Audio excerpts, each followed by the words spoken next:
Bapa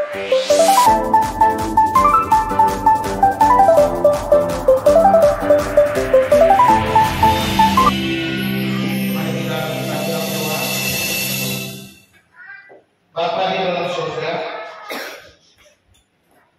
kami datang di hadapan-Mu merendahkan diri, mau mendengarkan firman-Mu ya Tuhan. Penuhi kami dengan Roh-Mu, berikan kami hikmat dan pengertian. Biarlah firman Tuhan yang kami dengar memenuhi kami, menguatkan kami, menegur kami, meneguhkan kami.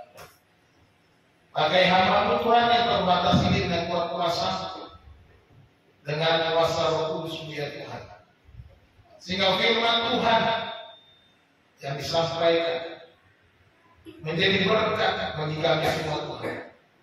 Biarlah Kau berbicara kepada kami pribadi lepas pribadi, nama-Mu ditinggikan, nama-Mu dipuji, dimuliakan, firman Tuhan menjadi bagian bagi kami. Kami boleh menyatakan kebaikan Tuhan kepada sesama kami, hidup dalam kasih Tuhan dalam setiap langkah kami. Berbicara kepada kami ya Bapa, kami siap mendengar. Dalam nama Tuhan Yesus Kristus kami berdoa, haleluya, amin. Silakan duduk, selamat pagi, shalom.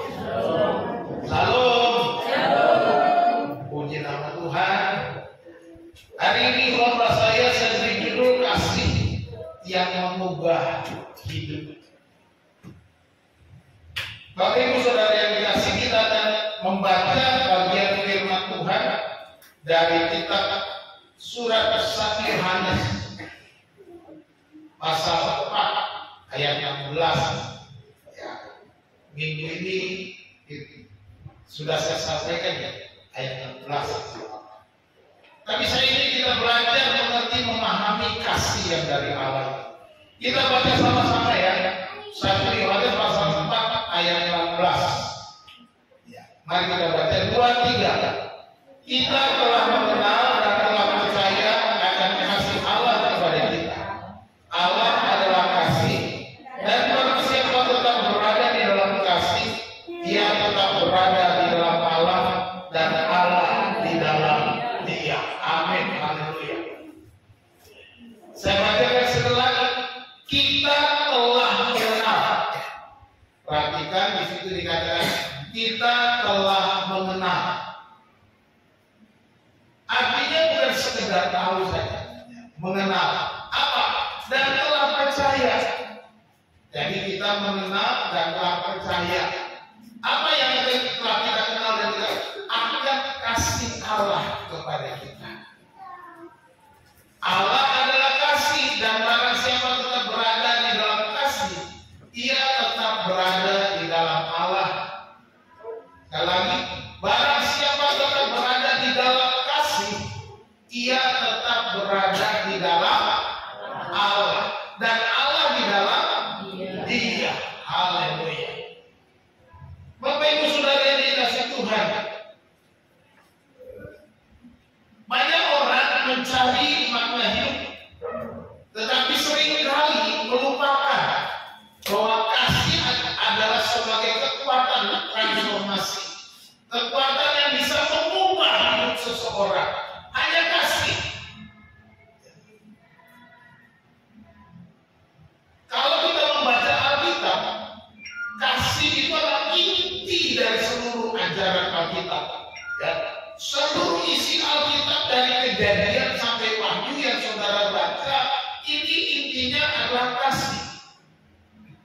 Para ahli Alkitab menyebutkan Yohanes 3:16 adalah isi utama daripada Alkitab ini, yaitu kasih Allah akan dunia, sehingga Dia mengaruniakan anaknya yang tunggal. Untuk apa? Menebus kita, supaya kita memperoleh hidup yang kekal. Itulah kasih.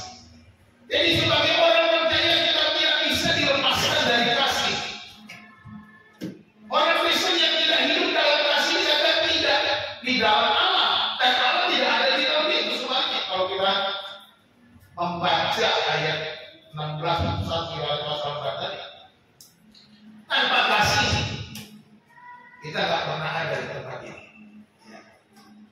Tanpa kasih, Pak Dian dan Ibu nggak datang ke tempat ini.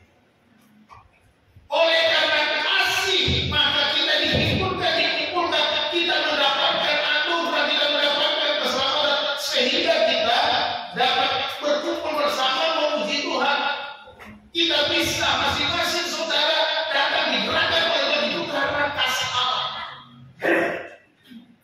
Karena kasih, makanya saya bisa berdiri di sini, bisa melayani, bisa memberitakan firman itu karena kasih. Kalau Tuhan tidak mengasihi saya, maka saya ada di luar sana entah di mana, mungkin hidup saya tidak berguna sama sekali.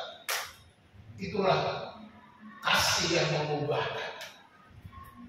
Yang mengubahkan seorang pribadi, Ferdinand yang tadinya tidak ada apa-apa, Ferdinand yang tadinya seorang yang tidak mengerti apa-apa, tetapi Tuhan bisa mengubahkan dipakainya. Demikian juga saudara semua. Tuhan dapat mengubah hidup saudara, katakan amin. Sekalipun saudara pernah gagal, sekalipun saudara pernah jatuh, sekalipun saudara pernah terpuruk, sekalipun saudara pernah meninggalkan Tuhan, ketika saudara kembali kepada Tuhan, menikmati kasih Tuhan dapat mengubah hidup saudara. Katakan amin.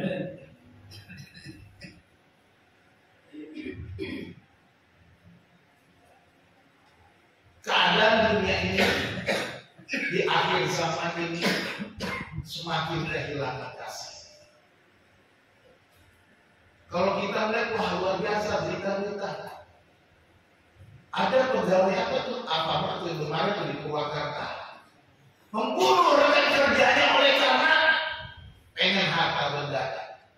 Dibunuh, dibuang ke Kali Cisadane di Purwakarta.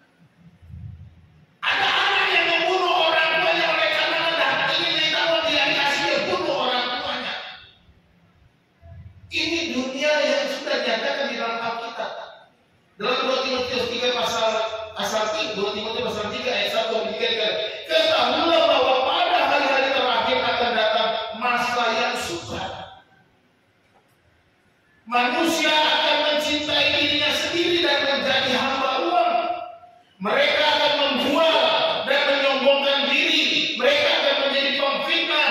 Mereka akan berontak terhadap orang tua dan tidak tahu berterima kasih, tidak mempedulikan agama, tidak tahu mengasihi, tidak mau berdamai, suka menjelekkan orang, tidak dapat menekan diri, garang, tidak suka yang baik.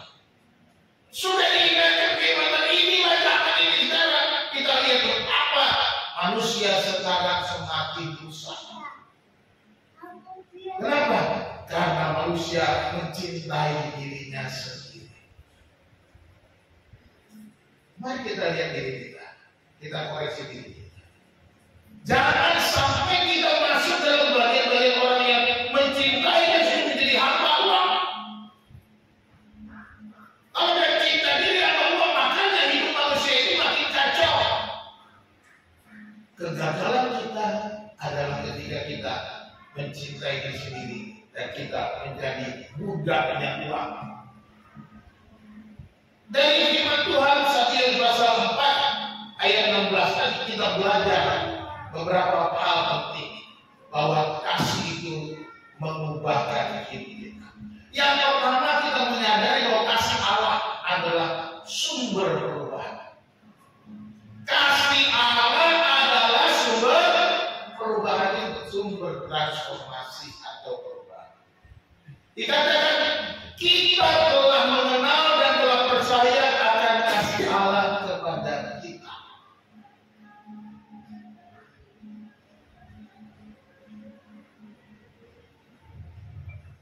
Ayat ini menarik bagi saya.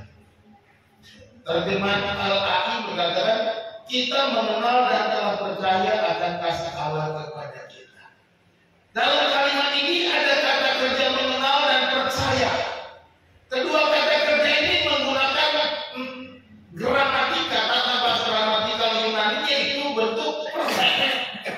Artinya suatu tindakan yang sudah selesai, sudah sempurna. Berarti kita telah mengenal, artinya saudara dan saya sudah mengenal, selesai mengenal. Jadi tidak ada lagi yang tidak kita tahu tentang Allah. Karena dikatakan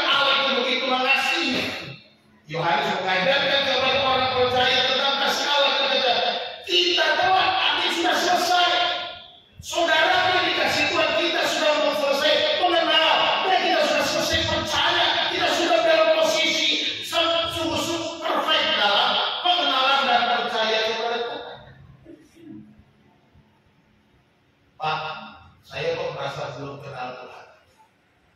Pak, kok saya rasanya percaya saya masih kurang. Mungkin itu ada pertanyaan. Tetapi firman Tuhan katakan kepada orang-orang percaya dituliskan oleh Rasul, kita sudah selesai mengenalnya, kita sudah selesai percaya. Nah, kata berikutnya akan kasih Allah kepada kita. Sebenarnya dalam kalimat itu maksudnya ada kata kerja lagi, kata kasih Allah. Kalian seharusnya diterima akan, bukan kasih Allah, kasih yang Allah miliki. Ya, ini digunakan. Allah memiliki kasih. Jadi yang kita tahu Allah memiliki kasih. Kata eki digunakan. Kata memiliki, Allah itu memiliki kasih. Memang tidak ada kasih bagi kita. Allah memiliki kasih. Adakah saudara yang belum tahu bahwa Allah memiliki kasih? Adakah yang tahu saudara yang belum percaya bahwa Allah memiliki kasih? Itu cuma dikatakan Allah adalah sumber perubahan, sumber karena Allah memiliki kasih. Jadi kita dari sini kasih Allah itu bukan sekedar konsep, tetapi pengalaman nyata yang harus kita kenali dan percayai. Kasih Allah itu harus kita kenali dan percayai dengan sungguh-sungguh. Bukan hanya sekedar tahu bahwa Allah memiliki, tapi seharusnya sebagai orang percaya di dalam sini, seharusnya kita sudah kenal, sudah percaya, sudah selesai kita tidak perlu diajari lagi. Kasih Allah ini punya kuasa untuk mengubah atau transformasi setiap pribadi.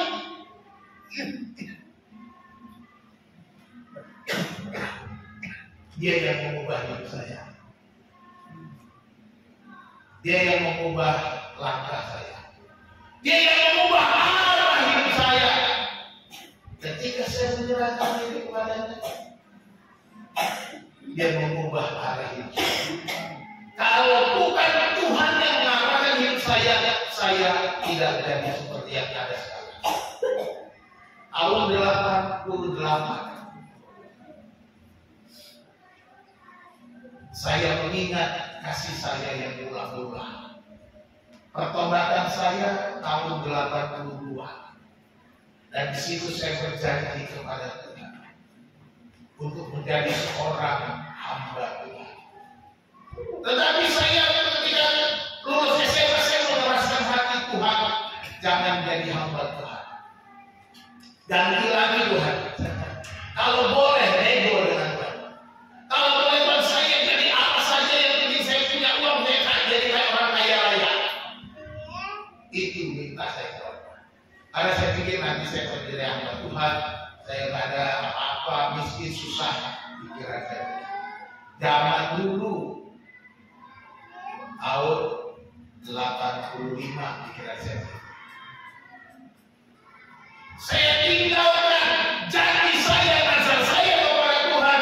Saya lupakan itu saja. Ternyata Tuhan tidak izinkan saya menjadi seorang kaya raya semangat, tidak punya masa depan, tidak bisa kuliah, tidak punya pekerjaan, pengangguran. Saya pergi ngamen di sana sini sampai ke daerah Jeluduk Indah tahun 86 saya sudah ngamen Jeluduk Indah.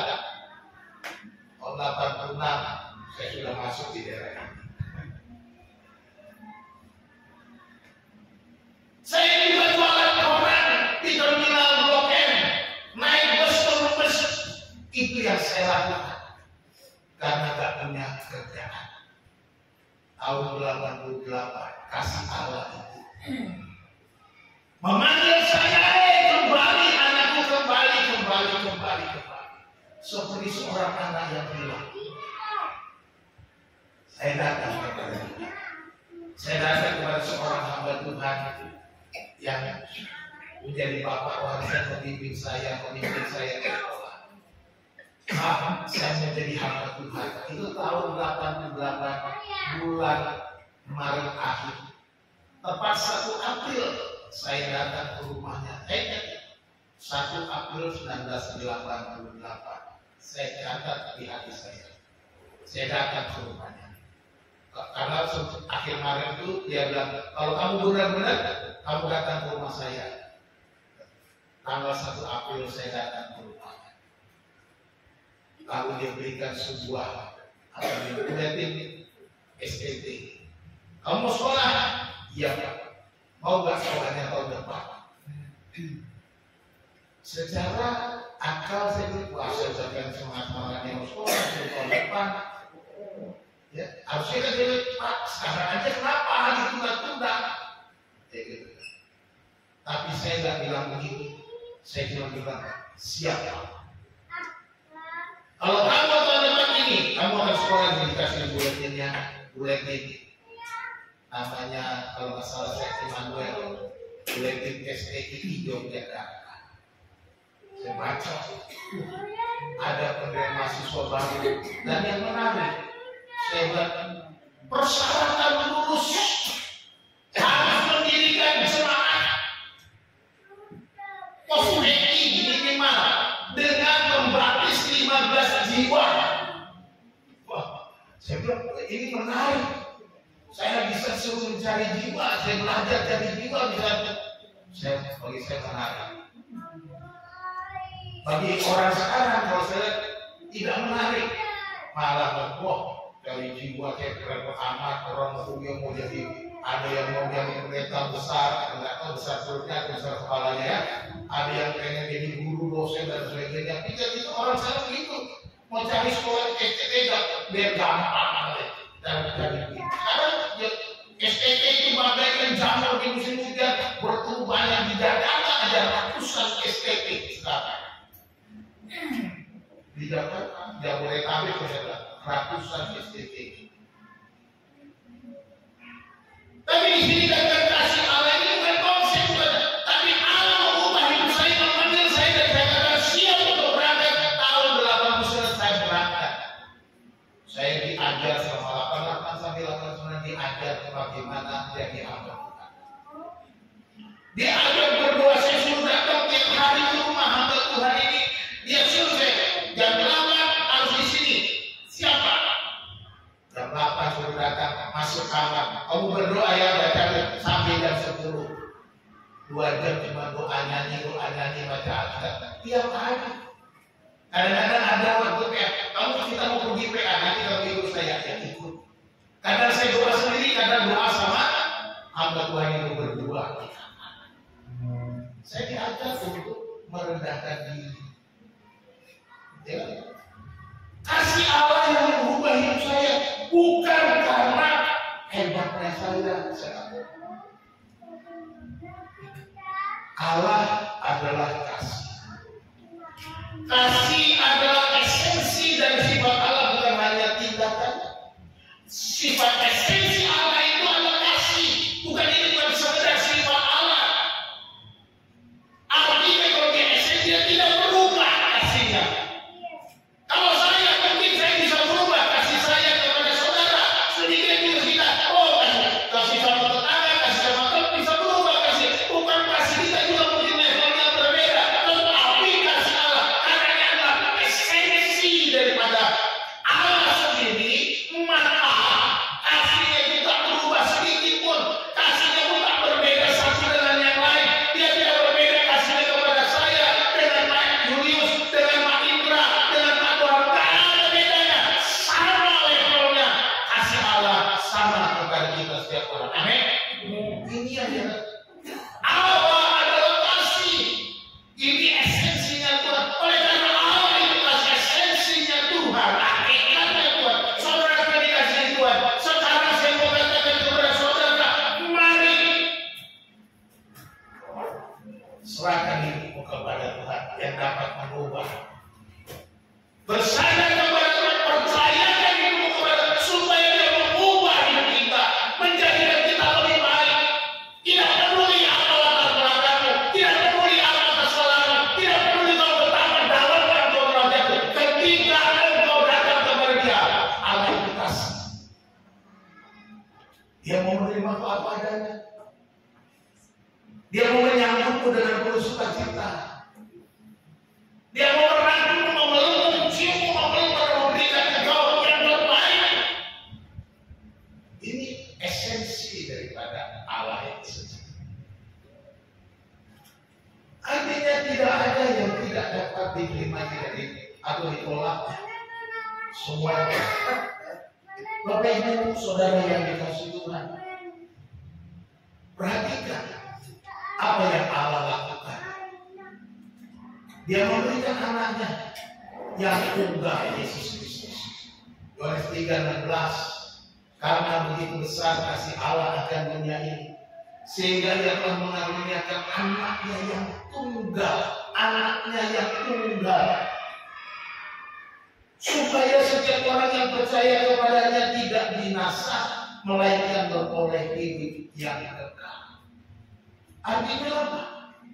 Oleh karena kasih Allah, oleh karena kasih-Nya, Dia memberikan totalitas dari dirinya kepada kita, mengorbankan yang terbaik, mengorbankan anaknya yang tunggal. Ini merupakan sesuatu yang paling luar biasa. Begitu besar. Kalau dalam kalimatnya itu karena Allah sangat mengasihi dunia ini. Dalam bahasa Inggris dia berbentuk kata kerja. Kalau ini kan seperti kata benda kasar. For God so loved the world. Karena Allah sangat mengasihi dunia ini. Totalitas. Saya mau tanya di antara kita, ketika kita mengasihi keluarga kita, seberapa total kita memberikan hidup kita kepada anak-anak kita, kepada istri kita, kepada suami kita, seberapa besar totalitas kasih kita? Ada kala berubah-ubah, jujur, berubah-ubah pasti. Mungkin karena masalah di pekerjaan yang kurang nyaman, pulang rumah, kita berubah. Perasaan kita berubah-ubah. Mungkin karena banyaknya masalah di dalam rumah tangga, kita berubah-ubah kasih kita. Tapi saya mau kasih tahu, Allah tak pernah berubah, katakan amin. Bila terang Allah tak pernah berubah. Amin. Allah tidak pernah berubah. Dia sudah memberikan yang terbaik. Maka saya mau katakan, kalau Dia memberikan totalitas secara yang terbaik, maka Dia akan terus dan terus tidak akan pernah berhenti mengasihi saudara. Ini jelas. Tidak akan berubah kasihnya. Kalau anaknya saja sudah diserahkan, apalagi soal memelihara ini terlalu kecil. Amin. Terlalu gampang bagi kita. Yang paling luar biasa dia sudah dilakukan, apalagi hal-hal sepele. Salah satu contoh Alkitab pribadi yang mengalami perubahan itu Zakheus. Saudara bisa baca dalam Lukas 16 ayat 1 sampai yang ke-1. Di situ kita belajar bahwa kasih Allah mampu mengubah hati yang keras, memulihkan yang hancur, dan memberi tujuan yang baik. Zakheus pemungut cukai, seorang yang dibenci oleh bangsa Israel karena dia memungut cukai lebih daripada biasanya, lebih yang harus dipungut. Itu kebiasaan pemungut cukai dari dulu. Makanya orang Israel sangat benci sama dia, karena dia kerja kepada pemerintahan Romawi.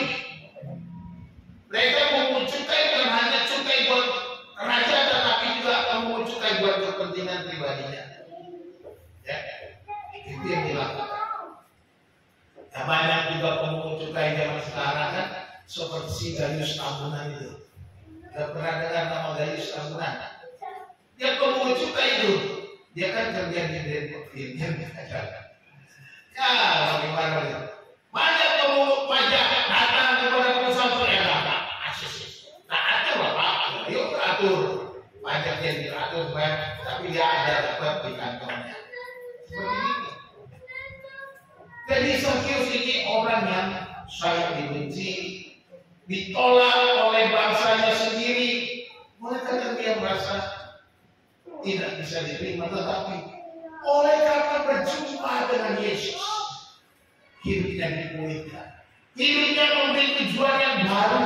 Dia berkata kepada Tuhan, setengah dari milikmu akan kuberikan kepada orang miskin. Kalau ada yang kuperas akan kukembalikan 4 kali lipat daripada yang pernah kuperas. Perubahan yang terjadi oleh karena berjumpa dengan Yesus. Seharusnya saudara dikasih Tuhan, ketika kita sudah berjumpa dengan Yesus, ada perubahan total, ada perubahan yang signifikan, ada perubahan yang baru, ada kehidupan yang baru, ada cara-cara hidup yang baru, bukan lagi mengikut cara hidup yang lama, bukan lagi menjadi seorang yang keras kepala, bukan lagi seorang yang membenci, bukan lagi seorang yang mendendam, bukan lagi seorang yang memberikan hal-hal buruk kepada keluarganya, tetapi menjadi baik seperti Yesus. Allah adalah sumber perubahan. Dan kita juga belajar dari ini bahwa kasih Allah itu mengubah cara hidup kita. Di dalam ayat ini dikatakan barang siapa tetap berada di dalam kasih. Perhatikan, tetap berada di dalam kasih, tinggal di dalam kasih, stay in love, remain, tetap di dalam kasih. Ini enggak.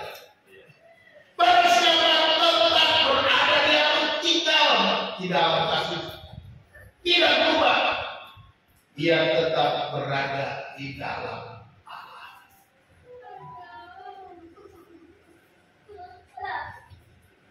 Aliran sesat beberapa tahun yang lalu dengan menyebut mereka children of God, anak-anak Allah. Sebenarnya itu anak-anak setan. Mereka bilang Allah itu kasih, tapi mereka balik dari kasih itu Allah. No, Allah itu kasih, tapi kasih bukan Allah. Sehingga mereka mengizinkan pergaulan bebas, hubungan seks bebas di antara mereka. Karena itu wujud kasih, tukar-tukar pasangan semuanya bebas. Itu tak children of God, mungkin children of God, anak-anak apa? Ya, God dan Nabi, atau children of ghost, anak-anak hantu, setan, ya. Anak-anaknya keliru. Di sini bukan berarti saja barang siapa hidup di dalam kasih bahwa dia tetap berada di dalam Al-Quran, yang dikatakan bahwa kasih itu Allah. Allah itu kasih. Oleh karena Allah itu kasih, kita juga harus hidup di dalam kasih Allah. Dengan demikian kalau kita berada benar-benar berada di dalam Allah, tidak tinggal di dalam siapa ada di dalam kasih, yang ada di dalam Allah. Artinya apa yang kita tunjukkan menunjukkan siapa kita ini. Ketika kita tunjukkan kita hidup saling mengasihi, kita tunjukkan oh inilah Allah yang dipercaya, Allah yang berkasih. Gitu. Bukan kita menyembah kasih lalu mendewakan kasih, kalau kita sesukanya saling apa namanya tadi, saling berbagi pasangan, dan bisa. Itu sesat. Ya. Hidup di dalam kasih berarti menjalani hidup yang selaras dengan kehendaknya. Ini yang dimaksudkan. Jadi bagaimana kita selaras dengan maunya Tuhan, sesuai dengan kehendak Tuhan, berpadanan dengan maunya Allah. Ini yang dimaksudkan bahwa kita yang berada di dalam kasih. Perhatikan ya, tetap berada. Artinya di sini kita terus menerus berada di dalam kasih,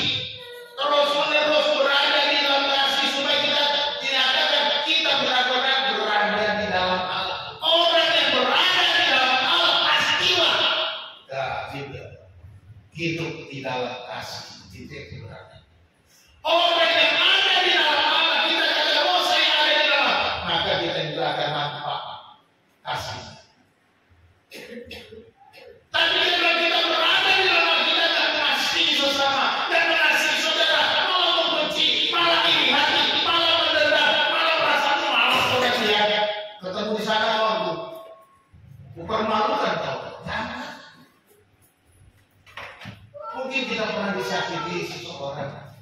Mungkin kita pernah kecewa oleh karena orang lain atau keluarga kita. Oleh karena kau ada di dalam Allah, tunjukkan kasih. Karena kau ada di dalam Allah, karena kau orang yang sudah mengenal dan percaya kasih Allah itu, maka kau harus menjadi berkat untuk mereka. Yang sudah menyakiti, membenci, membuat kamu kecewa, sakit hati dan sebagainya. Kita harus berbeda karena kita ada di dalam Allah. 1 Yohanes 4 ayat 11 diajarkan dulu. Saudara-saudaraku yang terkasih, jika Allah sudah demikian mengasihi kita, maka haruslah kita juga saling mengasihi. Perhatikan ya, perintah. Haruslah kita juga saling mengasihi. Ini perintah, bukan opsi, bukan pilihan. Lihat, jika Allah sedemikian mengasihi kita, sudah merasakan kasih Allah belum? Yang sudah coba kanan, amin, haleluya. Nah, kalau sudah kasih, mengalami kasih Allah, jika Allah sedemikian mengasihi kita, maka haruslah kita juga saling mengasihi. Harus.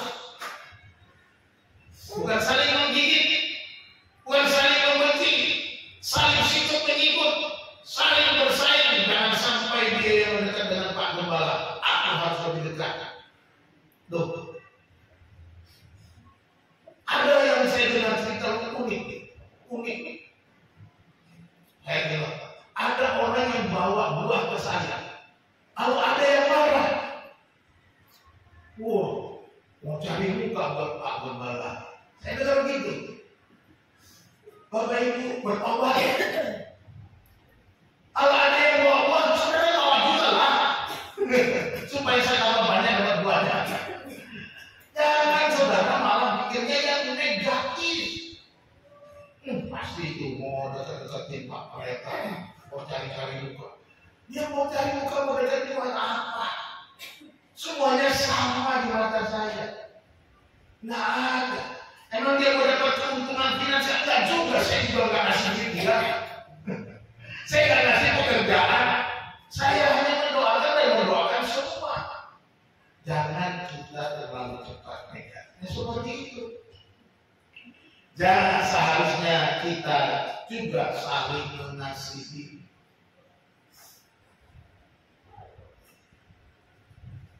Kasih mendorong kita untuk mencintai sesama seperti Allah mencintai kita. Kasih Allah itu mendorong kita mengasihi sesama kita seperti Allah sudah mengasihi kita. Hukum yang terutama, kasihilah Tuhan Allahmu dengan segenap hatimu dan dengan segenap jiwa. Dan hukum yang kedua yang sama dengan itu, kasihlah sesamamu seperti dirimu sendiri. Kita masih sering dengar ayatnya, sering mengucapkannya, tapi kadang-kadang gagal. Kadang-kadang puji Tuhan, masih kadang-kadang nggak sering-sering, apalagi terusaha. Ya, puji Tuhan kalau kadang-kadang lah. Kita sering kali kan. Puji Tuhan, Allah itu kasih. Jadi kita lihat di sini, kita harus mengasihi sesama karena kita sudah mengalami kasih Allah itu. Kasih Allah yang paling besar sudah kita terima, yaitu keselamatan hidup yang kekal. Kita sudah diberikan janji tempat hidup yang kekal bersama-sama dengan Dia. Katakan amin. Nah, kalau Dia sudah janjikan yang tempat yang kekal, itu yang terbaik, itu masa depanmu. Tidak ada lagi yang kita cari. Sesudah kita nggak ada, sesudah dunia ini nggak ada, kita akan bersama-sama dengan Dia. Yesus bilang, supaya di mana aku berada, kamu pun berada. Dia sudah pergi menyediakan tempat bagi kita, supaya di mana Dia ada nanti kita juga ada. Katakan amin. Ya, kasih mengubah cara kita berpikir dari sikap egois, kita harus menjadi orang yang peduli. Ya, bilang Filipi pasal 2 ayat 3 dan 4 bilang ini, dengan tidak mencari kepentingan sendiri atau puji-pujian yang sia-sia, sebaliknya adalah dengan rendah hati yang seorang menganggap yang lain lebih utama daripada dirinya sendiri. Dan janganlah tiap-tiap orang hanya memperhatikan kepentingannya sendiri, tetapi kepentingan orang lain. Ini akhirnya adanya perubahan oleh karena kasih. Gereja di Filipi diingatkan supaya mereka bertransformasi, tidak lagi egois, tidak mementingkan diri sendiri, tetapi tidak menganggap dirinya lebih penting, lebih utama, lebih hebat daripada yang lain, tetapi memperhatikan kepentingan orang lain. Karena mereka ada yang merasa lebih penting, kok harus saya diutamakan. Zaman dulu almarhum Ibu Turnip, Nyonya Tatu Bolon, kalau ada kumpul saya perhatikan.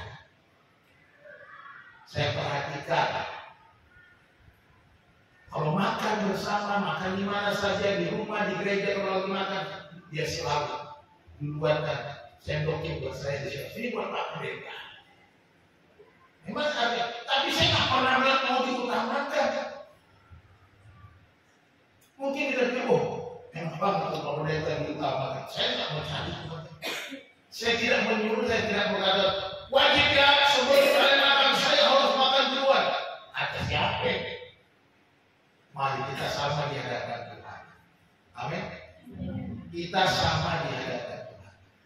Jangan pernah ada rasa lebih penting, lebih hebat kalau kita mau sok-sokan mengatur-ngatur. Siapa kita? Kita hanya semuanya pelayan-pelayan. Pelayan masih bagus. Kata kasarnya itu budak-budak bulos itu budak. Jomos. Kalau bahasa keren sekarang apa di rumah itu ART, asisten rumah tangga. Pembantunya Tuhan, budaknya Tuhan. Itu kita. Gak ada. Jadi artinya jangan kita lagi mementingkan, kita mengubah hidup kita, pola berpikir kita dari yang egois mementingkan diri sendiri, sekarang peduli kepada sesama, peduli kepada teman yang lain, peduli kepada orang-orang di sekitar kita. Inilah seharusnya yang mengubah hidup kita. Kasih mengubah cara kita berpikir. Kasih juga mengubah tindakan kita. Bukan cara berpikir. Seharusnya kasih Allah yang sudah kita terima, yang kita hidupi, mengubah tindakan kita. Pertama, contoh ini contoh. Nanti banyak. Saya nggak kasih contoh banyak-banyak. Saya kasih contoh 3 aja. Dendam menjadi mengampuni. Kalau saudara merasa dendam pada seseorang, seharusnya kasih Tuhan mengubah saudara menjadi orang yang mengampuni. Seperti lagu Trio Kwepek tadi. Ajarku memberi, hati mengasihi. Ketika hatiku disakiti, ajarku mengampuni. Seperti kasih Bapa. Terima kasih Trio Kwepek sudah nyanyikan lagu itu mendukung khotbah saya. Saya nggak suruh Trio Kwepek nyanyi, tapi mereka inisiatif dan puji Tuhan lagunya cocok. Ya. Ketika kita disakiti, awas dong. Tiba waktunya lagi, aku akan balas. Pokoknya jangan sampai kau lebih hebat dari aku. Hatinya panas. Hatinya membara. Ini mengubah hatinya. Tindakannya awas. Orang seperti ini berbahaya. Bukan hanya membalas dendam dengan berat, dia bisa membunuh juga. Dia bisa ambil golok. Dia bisa ambil pistol. Bisa lakukan apa saja kekerasan fisik karena saking dendamnya. Dendamnya mungkin pertama muncul sedikit, kecil, kata pepatah sedikit lama-lama menjadi bukit. Mungkin awalnya itu kalau sudah jadi bukit berbahaya. Seharusnya kasih mengubah kita menjadi mengampuni. Jangan ada dendam di antara kita. Amin. Yang kedua, acuh tak acuh menjadi pelayanan. Mari Bapak Ibu kita melayani Tuhan. Kalau selama ini jangan aku, nanti aja, nantilah. Mulai sekarang kamu udah ada kasih. Karena mengalami kasih Allah, seorang menyerahkan hidupnya bagi pekerjaan, bagi pelayanan. Sebab pekerjaan pelayanan ini bukan cuma tugas pendeta, tapi tugas semua orang percaya. Melayani tugas semua orang percaya. Melayani lebih sungguh nyanyinya bisa Tuhan. Nanti kalau disuruh dulu Tuhan, belum waktunya, nantilah waktunya Tuhan. Tapi nyanyi apa? Melayani lebih sungguh, semangat nyanyinya, tapi bertindaknya nantilah. Yang lain dulu Tuhan, aku pasti melayani, tapi yang lain dulu. Itu saja jawabannya. Kapan? Tunggu saudara sengsara, tunggu saudara sakit parah, lalu gak bisa bekerja, gak bisa apa-apa, gak bisa melayani. Lalu saudara bilang, Tuhan, tolong aku Tuhan, selamatkan aku Tuhan, sembuhkan aku Tuhan, aku mau melayani. Tunggu begitu. Lalu Tuhan bilang, bagus ya. Udah sekarang aku baru mau melayani, udah biarin aja, aku panggil aja, gak usah melayani lagi. Mau begitu? Bagaimana gak usah melayani lagi, kan kamu aku juga gak mau. Begitu aja kok, sampai kau panggil. Bertahun-tahun kau susah sengsara, mau? Saya nggak nyumpain, saya mau kasih gambaran aja. Supaya saudara melayani, jangan tunggu dan tunda-tunda. Ketika Tuhan bilang melayani, siap Tuhan. Saya Laskar Kristus, kata sekolah mingguan. Saya Laskar Kristus siap berat. Laskar Kristus siap berat, artinya siap melakukan apa saja. Jadi jangan acuh lagi bagi pekerjaan. Mari melibatkan diri pekerjaan. Natal sudah dekat.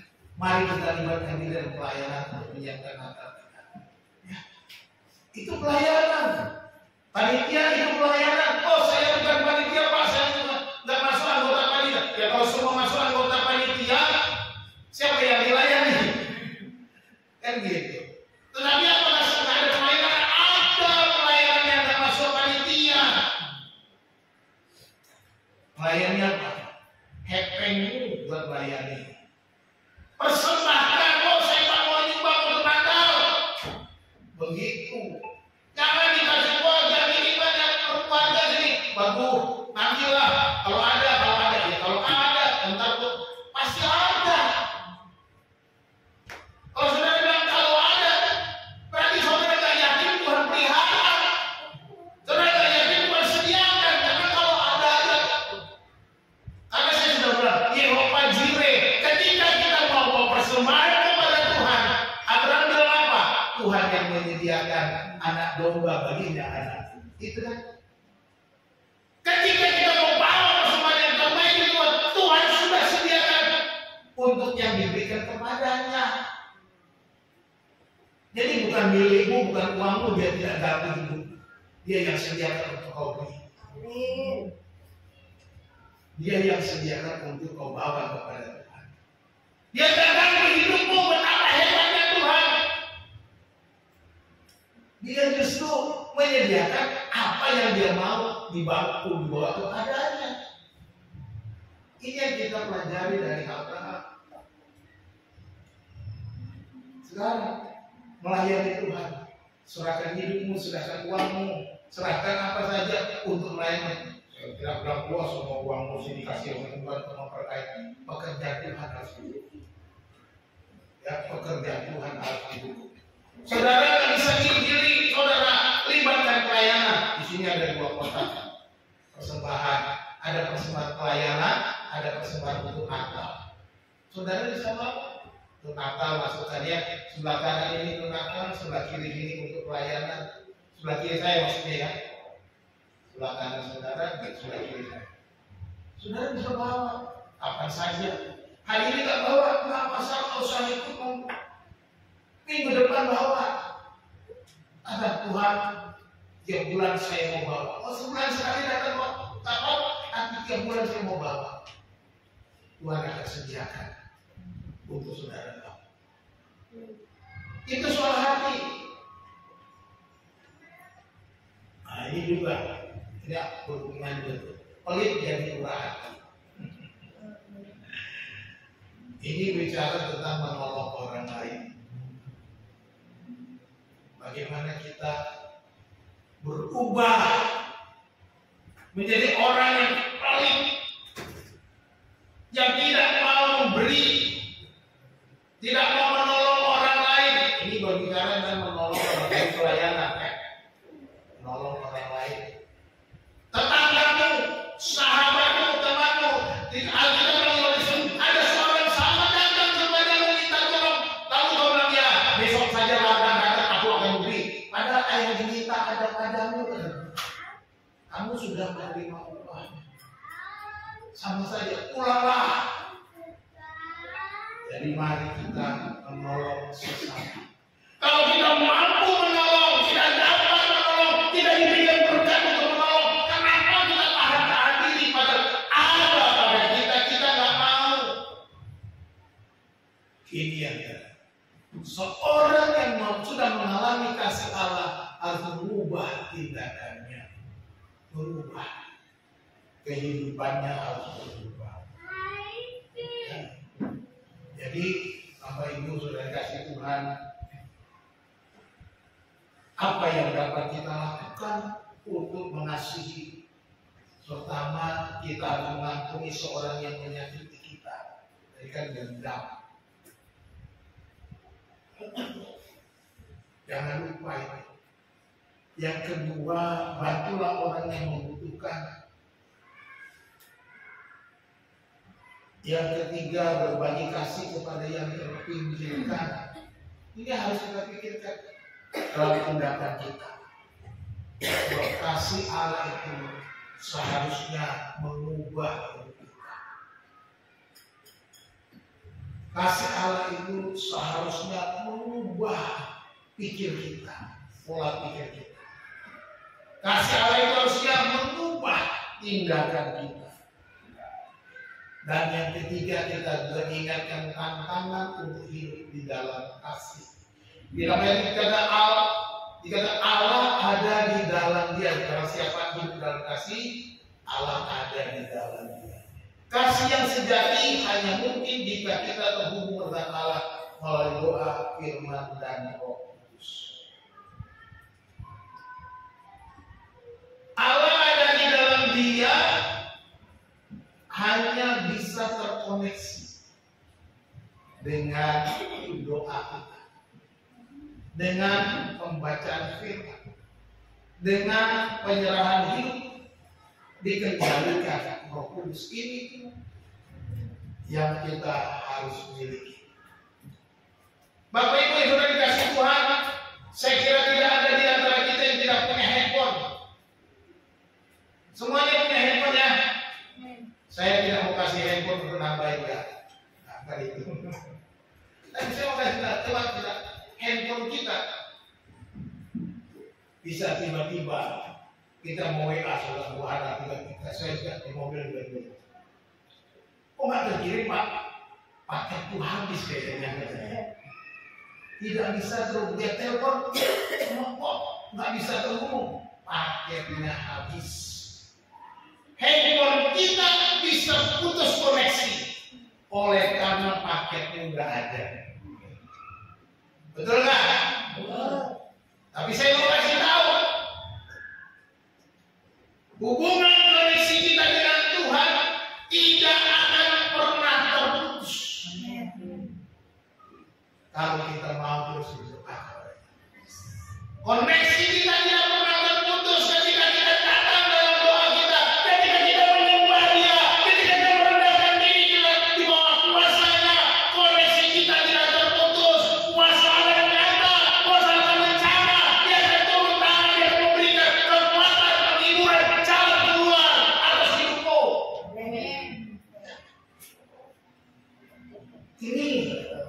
paling penting.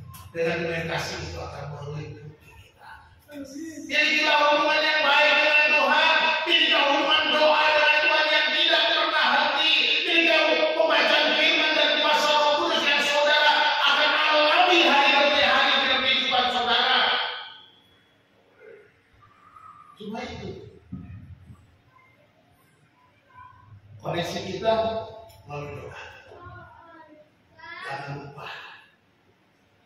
Ya, jangan lupa untuk terus berdoa. Kasih yang mengubah ini bukanlah usaha manusia semata-mata, tetapi kuasa Allah yang bekerja di dalam kita. Ada kuasa bekerja saat kita menyembah. Ada kuasa saat kita mendengar firman. Ada kuasa saat kita menyerahkan hidup di bawah pimpinan maupun ada kuasa di sana. Dan Dia akan memberikan kita kemenangan. Mari kita pikirkan dan renungkan. Mulailah dengan langkah kecil, seperti menghubungi seseorang untuk meminta maaf, membantu tetangga, atau meluangkan waktu untuk berdoa bagi orang lain. Renungkan ini.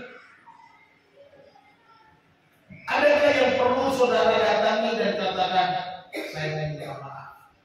Saya mau minta maaf atas segala kesalahan saya. Pak, berat kan? Gak mungkin saya katakan gengsi Pak. Dia yang salah kok Pak. Masa saya yang datang? Dia yang salah kok, kami yang sakit hati kan? Nah, masalahnya sakit hatiku mau disembuhkan atau tidak? Kalau nggak mau disembuhkan ya sudah, terus saja berkarat sakit hatiku sampai engkau sendiri terpuruk. Koneksi dengan Tuhan itu terputus oleh karena saja, karena dosa. Ya. Telinga Tuhan tidak kurang tajam untuk mendengar, tangan Tuhan tidak kurang panjang untuk menolong, tetapi yang menjadi pemisah antara kamu dan Allah itu adalah dosa. Koneksi kita terputus bukan karena dosa, tapi karena dosa.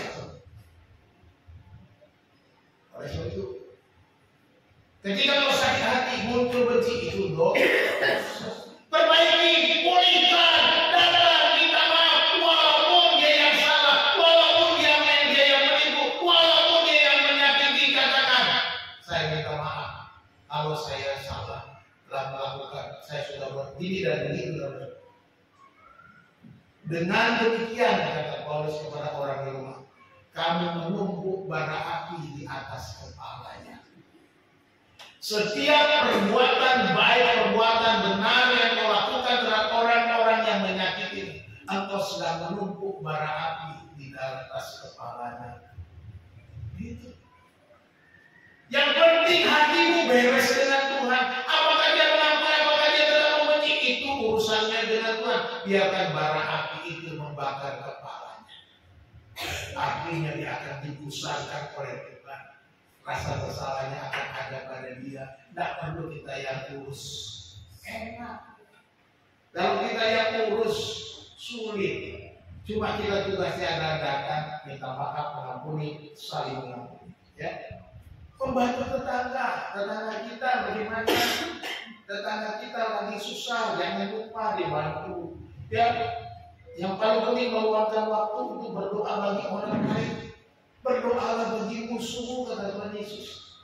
Berdoalah bagi orang yang membenci kamu. Berdoa untuk mereka. Di negeri kita Indonesia ini kita banyak yang benci, banyak orang yang memusuhi. Kita berdoa untuk mereka. Tuhan, seperti saudara, ampunilah mereka sebab mereka tidak tahu apa yang mereka berbuat. Ini tugas kita. Berdoalah untuk orang-orang yang sudah membenci kita. Filipi 1 ayat 6 bilang begini. Akan hal ini yang yakin sepenuhnya, yaitu Ia yang memulai pekerjaan yang baik di antara kamu akan meneruskannya sampai pada akhirnya pada hari Kristus Yesus. Ya. Seharusnya kasih Allah itu akan terus apa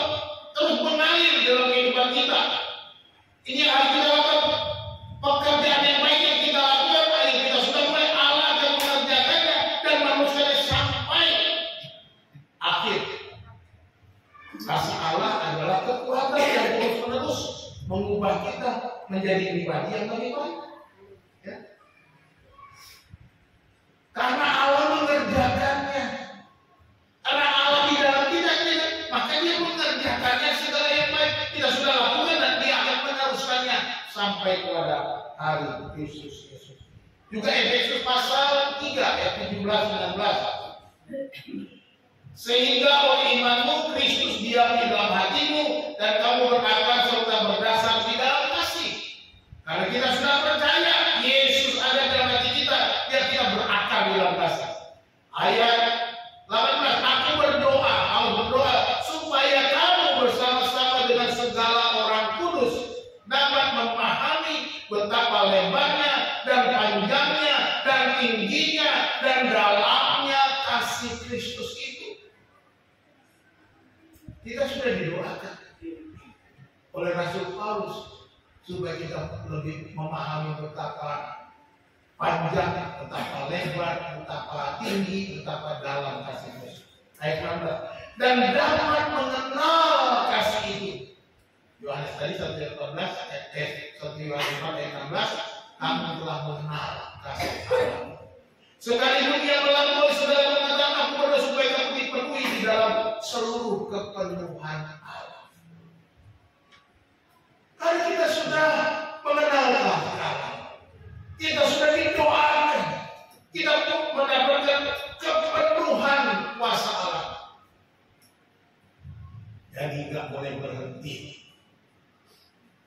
kita melakukannya, mengasihi sesama kita. Jadi ada 3 poin utama kasih yang mengubahkan hidup. Yang pertama, kasih adalah sumber transformasi. Kasih adalah sumber perubahan yang mengubah hidup setiap orang. Kasih Allah yang besar haruslah mengubah kasih kita kepada sesama kita. Kasih yang sudah kita terima dalam Kristus Yesus seharusnya mengubah kasih kita kepada sesama. Yang kedua, kasih mengubah cara hidup kita, mengubah cara berpikir, mengubah tindakan kita. Berdoalah untuk salah satu bagian hidup Anda yang perlu diubahkan. Anak yang perlu kita ubah dari hidup kita. Itu yang paling penting. Supaya kita mengalami kasih Allah yang sempurna. Kita bisa memancarkan kasih Allah yang mengubah hidup kita. Tuhan, aku sulit mengampuni. Penuhi aku dengan roh untuk bisa mengampuni. Tuhan, aku benci kepada dia. Aku dendam kepada dia. Tolong aku untuk melupakannya. Ada mana lagi yang saudara harus minta diubahkan oleh Tuhan? Kebiasaan-kebiasaan buruk. Saya mau kasih tahu. Kebiasaan-kebiasaan duniawi. Ubah itu Tuhan. Karena saya hobinya mancing dulu. Saya mau berubah Tuhan. Gak mau mancing lagi hari ini. Saya mau ke gereja cari Tuhan. Tuhan, saya malas berdoa pagi. Saya berdoa pagi tiap hari. Tuhan, saya malas baca Alkitab. Saya mau baca Alkitab Tuhan. Ini mengubah. Berdoa minta sama Tuhan. Mengubah karya yang Anda yang perlu. Yang ketiga, kita belajar tantangan untuk hidup di dalam kasih. Kita Allah itu kasih. Maka kita akan dalam kasih. Mulailah setiap hari dengan mendoakan seorang yang memerlukan Anda. Kok bisa gitu, Pak? Ada orang yang perlu dengan saudara. Berdoa supaya tiap hari saudara bisa menolong orang lain. Bertransformasi di dalam kasih. Akhirnya saudaraku, saya tutup khotbah saya dari 1 Yohanes 3:18, kita baca sama-sama. Anak-anakku, marilah kita mengasihi bukan dengan perkataan atau dengan lidah, tetapi dengan perbuatan dan dalam kebenaran. Sekali lagi saya baca. anak-anak. Marilah kita mengasihi bukan dengan perkataan atau dengan lidah saja, tetapi dengan perbuatan dan dalam kebenaran. Tuhan Yesus memberkati kita satu dan doa.